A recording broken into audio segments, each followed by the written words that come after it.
మీరున్న ఫ్యామిలీలో మీరున్న మాటలు, తల్లిదండ్రుల మాటలు. ఓకే. మనం ఏదో మిడిల్ క్లాసు, మనకింతే, ఉద్యోగం లేకపోతే అది, మనం వి కెనాట్ అఫోర్డ్ ఇట్. ఇలాంటి వర్డ్స్ అన్నీ నేర్చుకుంటాం. డబ్బులు జాగ్రత్తగా వాడాలి. ఆయన చెప్తుంటాడుగా లలిత జ్యువెల్లరీస్ అని, డబ్బులు చెట్లకు ఊరికినే కాయవని. రావు. ఆ!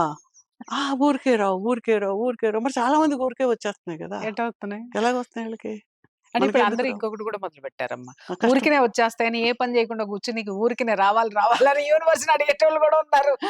అదే ఉంది. అందులో బాడీ, మైండ్ అండ్ స్పిరిట్ 3 కదా! ఎనీ ఇష్యూకి to achieve it physical, astral, causal 3 causes. ప్రాబ్లమ్‌కైనా అంతే. Any hmm. Problem will be created either physical level, hmm. Astral level, hmm. Energy level and causal level. ఇంకొంచెం సూక్ష్మత ఆ మూడిట్లో ఉంటాయి. Okay. So, we have to heal all the 3 things. అప్పుడు ఓహ్! నీకు ఆపర్చునిటీ టు గెట్, నీకొక హ్మ్. ఆపర్చునిటీ అనేది నీకు క్రియేట్ అవుతది. కొలాప్స్ అవుతది.